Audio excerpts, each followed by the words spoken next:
جو لوگ یہ اعتراض کرتے ہیں کہ اللہ کے رسول صلی اللہ علیہ وسلم نے بھینس کی قربانی نہیں کی ہے اور حدیث کے اندر اس کا کوئی ثبوت نہیں ہے، تو اس لیے بھینس میں قربانی کرنا درست نہیں ہے، اس کا جواب سمجھیں۔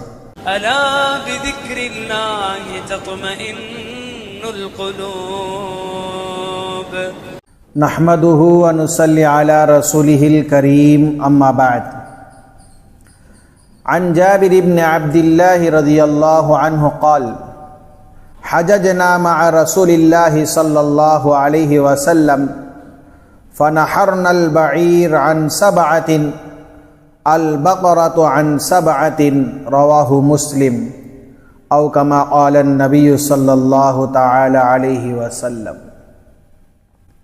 حضرت جابر ابن عبداللہ رضی اللہ تعالی عنہ نے ارشاد فرمایا کہ ہم نے رسول اللہ صلی اللہ علیہ وسلم کے ساتھ حج کیا اور ہم نے ایک اونٹ 7 آدمیوں کی طرف سے قربانی کی اور گائے بھی 7 آدمیوں کی طرف سے قربانی کی۔ حدیث شریف میں اونٹ، گائے اور وہ جانور جو اس قبیل سے ہیں جیسا کہ بیل ہے، بھینس ہے، بھینسا ہے، ان کی قربانی کے حصے کا ذکر ہے۔ یہاں پر 3 باتیں سمجھیں۔ نمبر 1، بڑے جانور میں کتنے حصے ہوں گے؟ نمبر 2، بڑے جانوروں کی عمر کیا ہونی چاہیے؟ نمبر 3، کیا بھینس کی قربانی کرنا جائز ہے؟ ان 3 باتوں کو ہم سمجھتے ہیں۔ نمبر 1، یہ جو بڑے جانور ہیں ان جانوروں میں 7 آدمی شریک ہو سکتے ہیں، یعنی کہ ایک جانور میں 7 آدمی حصہ لے سکتے ہیں۔ اونٹ ہے، 7 آدمی ایک اونٹ میں سے قربانی دے سکتے ہیں۔ گائے ہے، ایک گائے میں 7 آدمی قربانی کر سکتے ہیں، لیکن ایک شرط ہے۔ وہ شرط کیا ہے؟ 7 آدمی جو ایک جانور میں قربانی کر رہے ہیں، ان 7 آدمیوں کا ارادہ قربانی کرنے کا ہونا چاہیے۔ صرف گوشت کھانے کا ارادہ نہ ہو، صرف گوشت کھانا مقصود ہے، گوشت کھلانا مقصود ہے، تو کسی کی بھی قربانی درست نہیں ہوگی۔ تو اس مسئلے کو اچھی طرح سمجھ لیں، یہ پہلی بات ہوئی۔ دوسری بات، بڑا جو جانور ہے اس کی عمر کتنی ہونی چاہیے؟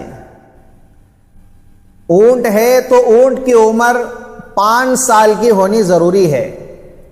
5 سال سے کم کا اگر اونٹ ہے تو اس میں قربانی جائز نہیں ہے۔ گائے ہے، بیل ہے، بھینس ہے، بھینسا ہے، ان کی عمر 2 سال کی ہونی ضروری ہے۔ اگر 2 سال سے کم ان کی عمر ہے تو اس میں قربانی جائز نہیں ہے۔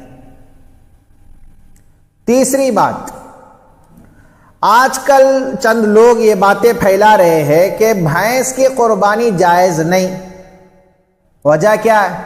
وجہ یہ بتاتے کہ بھائی بھینس کی قربانی اللہ کے رسول صلی اللہ علیہ وسلم سے ثابت نہیں ہے، اور اللہ کے رسول صلی اللہ علیہ وسلم نے بھینس کی قربانی نہیں دی ہے، اس لیے بھینس کی قربانی جائز نہیں۔ تو جس طرح بکرا، بکری، پوٹلا اور مینڈا، مینڈی یہ سارے کے سارے ایک قبیل سے ہے، اسی طرح کیا بیل، گائے، بھینس، بھینسا یہ بھی ایک قبیل سے ہے یا نہیں ہے؟ پہلے اس کو ہم سمجھیں۔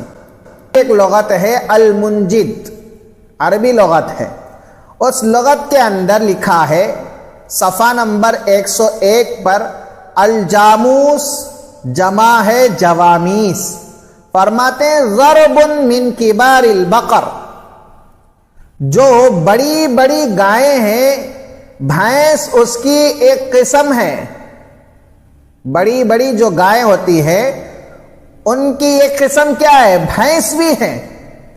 اس سے صاف بات یہ معلوم ہوئی کہ بھینس بھی گائے بیل کی قبیل سے ہے۔ اور دوسری دلیل سمجھے، اللہ رب العزت نے قرآن مجید کے اندر ارشاد فرمایا ثمانیۃ ازواج، اللہ تعالیٰ نے 8 جوڑے پیدا فرمائے ہیں۔ اس آیت کے تحت تفسیر در منصور جلد نمبر 3 صفحہ نمبر 167 میں علامہ جلال الدین سیوطی رحمت اللہ علیہ نے حضرت لیث ابن ابی سلیم رحمہ اللہ کا قول ذکر کیا کہ بھینس اور بختی اونٹ بھی 8 جوڑوں میں شامل ہے۔ جو اللہ تعالیٰ نے 8 جوڑے پیدا کیے ہیں، ان 8 جوڑوں میں بھینس اور بختی اونٹ بھی شامل ہیں۔ اس سے صاف بات معلوم ہوئی کہ بھینس بھی گائے کی طرح ہی ہے۔ تیسری دلیل سمجھیں، الفردوس بماسور الخطاب جلد نمبر 2 صفحہ نمبر 124 حدیث نمبر 2650، حضرت علی رضی اللہ تعالیٰ عنہ فرماتے ہیں الجاموس تجزئ عن 7 فی الاضحیہ، بھینس 7 آدمیوں کی طرف سے قربانی کی جا سکتی ہے۔ جیسے گائے کے اندر 7 آدمی قربانی دے سکتے ہیں، ویسے ہی بھینس میں بھی 7 آدمی قربانی دے سکتے ہیں۔ کون فرما رہے ہیں؟ حضرت علی رضی اللہ تعالیٰ عنہ فرماتے ہیں۔ اس سے صاف بات معلوم ہوتی ہے کہ بھینس میں قربانی دی جا سکتی ہے، اس لیے کہ بھینس بھی گائے کی طرح ہی ہے۔ چوتھی دلیل سمجھیں، عن الحسن انہ کان یقول الجوامیس بمنزلۃ البقر، حضرت حسن بصری رحمت اللہ علیہ فرماتے ہیں کہ بھینسیں گائے کے حکم میں ہیں۔ بھینسیں کس کے حکم میں ہیں؟ گائے کے حکم میں ہیں۔ اس سے صاف معلوم ہوا کہ گائے کی طرح ہی بھینس ہے اور بھینس کے اندر قربانی کرنا جائز ہے۔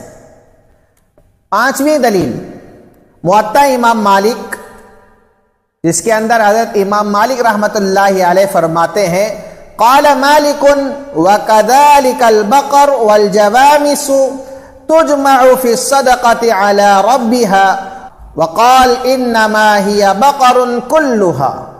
امام مالک رحمت اللہ علیہ نے فرمایا اسی طرح گائے اور بھینسیں زکوٰۃ میں ان کے مالک پر جمع کیے جائیں گے، کیونکہ یہ سب گائیں ہی ہیں۔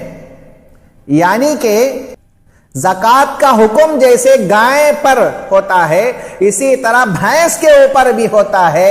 تو اس سے بات معلوم ہوتی ہے کہ جب زکوٰۃ کا حکم لاگو ہو سکتا ہے تو قربانی کیوں نہیں ہو سکتی؟ آخری بات،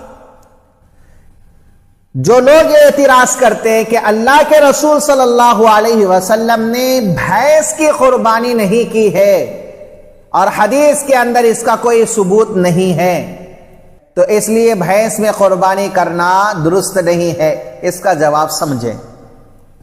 اللہ کے رسول صلی اللہ علیہ وسلم نے بھینس کی قربانی نہیں دی، اس لیے کہ بھینس عرب کا جانور نہیں ہے۔ عرب میں بھینسیں نہیں ملتی ہیں۔ آپ دیکھ لیں، آپ عرب میں جائیں گے تو بھینس آپ کو نہیں ملے گی۔ اگر آپ کو بھینس دیکھنا ہے تو کسی میوزیم میں جا کر دیکھنا پڑے گا، اس لیے کہ بھینس عرب کا جانور نہیں ہے، بھینس تو ادھر کا جانور ہے۔ اب جب بھینس عرب کا جانور ہی نہیں ہے تو اللہ کے نبی صلی اللہ علیہ وسلم بھینس میں سے قربانی کیسے دے سکتے؟ تو اس لیے ہمیں یہ سمجھنا ہے، جس طرح بکرے اور بکری، پوٹلے اور مینڈے وغیرہ میں ہم یہ سوچتے ہیں کہ یہ سارے کے سارے ایک ہی قسم کے جانور ہیں، تو پہلے ہمیں یہ دیکھنا ہے کہ بیل اور گائے، بھینس اور بھینسا، کیا یہ بھی ایک قسم کے جانور ہیں؟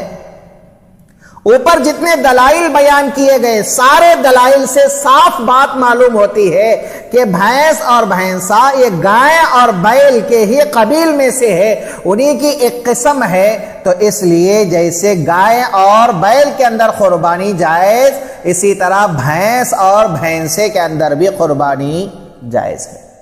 اللہ رب العزت سے دعا گو ہوں کہ اللہ تعالیٰ جو کچھ کہا اور سنا گئے ان باتوں پر عمل کی توفیق مرحمت فرمائے۔ وما علینا الا البلاغ۔